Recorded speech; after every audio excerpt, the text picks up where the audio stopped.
SIR के खिलाफ अखिलेश यादव ने भी मोर्चा खोल दिया है। अखिलेश यादव ने फॉर्म 7 को इश्यू बनाया है। उन्होंने आरोप लगाया है कि फॉर्म 7 के जरिए बीजेपी बड़ी संख्या में मुसलमान और पीडीए के वोट काटने की साजिश रच रही है। अखिलेश यादव ने कहा कि जिन जिन क्षेत्रों में समाजवादी पार्टी मजबूत है, उन क्षेत्रों में कितने वोट कटने हैं, इसकी पूरी लिस्ट पेन ड्राइव के जरिए अफसरों को भेजी जा रही है। शरद पवार ने एक बार फिर एनसीपी के विलय की बात दोहराई है। उन्होंने कहा है कि विलय की बात जयंत पाटिल और अजीत पवार के बीच चल रही थी। फडणवीस को इस चर्चा का पता नहीं था। सुनेत्रा पवार को मौका मिला, इसकी मुझे खुशी है। इससे पहले भी शरद पवार कई बार कह चुके हैं कि अजीत पवार पार्टी का विलय चाहते थे। उनके निधन के बाद शरद पवार ने यह बयान देकर सियासी गहमागहमी को और हवा दे दी है। एक साल बाद मणिपुर में फिर से एनडीए सरकार बनने जा रही है। विधायकों की मीटिंग में पूर्व स्पीकर युमनाम खेमचंद सिंह को सर्वसम्मति से विधायक दल का नेता चुन लिया गया है।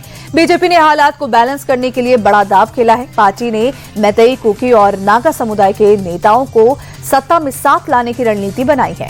मैतेई समुदाय से खेमचंद सिंह मुख्यमंत्री होंगे, वही कुकी समुदाय से आने वाले नेमचा किपगेन और नागा समुदाय से लोसी दिखो डिप्टी सीएम बनेंगे। कर्नाटक विधानसभा में पूरी रात हाई वोल्टेज ड्रामा चलता रहा। बीजेपी और उसकी सहयोगी जेडीएस के विधायक रात भर विधानसभा में प्रदर्शन करते रहे। विधायकों ने सुबह का नाश्ता भी विधानसभा में ही किया। बीजेपी और JDS excise minister RB Timmapur के इस्तीफे पर अड़े हैं। इनका आरोप है कि एक्साइज डिपार्टमेंट में बड़े पैमाने पर भ्रष्टाचार हो रहा है। कथित घोटाला 6,000 करोड़ रुपए का बताया जा रहा है। भारत अमेरिका ट्रेड डील के बाद विदेश मंत्री जयशंकर और अमेरिकी समकक्ष मार्को रूबियो की पहली मुलाकात हुई है।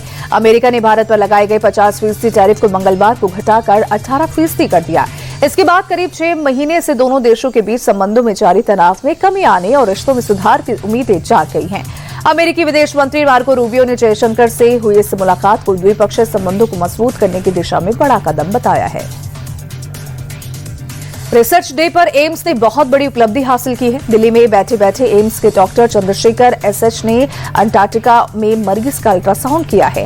यह दुनिया की सबसे लंबी दूरी पर किया गया पहला टेलीरोबोटिक अल्ट्रासाउंड है। इसे भारत में विकसित किया गया है। इस तकनीक के तहत अंटार्कटिका में स्थापित एक रोबोटिक भुजा में अल्ट्रासाउंड प्रोब लगाया गया, जिसे एम्स दिल्ली से डॉक्टर ने एम्स से ही नियंत्रित किया। एम्स ने लगभग 14,000 किलोमीटर दूर भारतीय रिसर्च स्टेशन में पहली बार रियल टाइम अल्ट्रासाउंड किया है। यूपी के गाजियाबाद में दिल दहला देने वाली वारदात सामने आई है। भारत सोसाइटी रहने वाली 3 नाबालिग सगी बहनों ने खुदकुशी कर ली। रात करीब 2 बजे सोसाइटी की 9वीं मंजिल से कूदकर जान दे दी। तीनों को task based Korean love game की लत थी। मौके से पुलिस को एक सुसाइड नोट भी मिला है, जिसके अनुसार तीनों ने ऑनलाइन गेम के चलते ही आत्महत्या की है। तीनों बहनों की उम्र 16, 14 और 12 साल बताई जा रही है। फिलहाल पुलिस मामले की जांच कर रही है। वाराणसी में शराब दुकान पर मामूली बात को लेकर विवाद हो गया। थोड़ी ही देर में कहासुनी मारपीट में तब्दील हो गई। ग्राहक और कर्मचारी एक दूसरे को कुर्सियां उठाकर मारते दिखे। इस दौरान 3 लोग घायल हो गए। बताया जा रहा है कि पूरा विवाद चखने के पैसे को लेकर हुआ था। युवक ने मॉडल शॉप से 600 रुपए का चखना खरीदा, जिसमें से 300 रुपए ऑनलाइन दिए और बाकी पैसे देने से इनकार कर दिया। इस बात को लेकर मारपीट शुरू हो गई।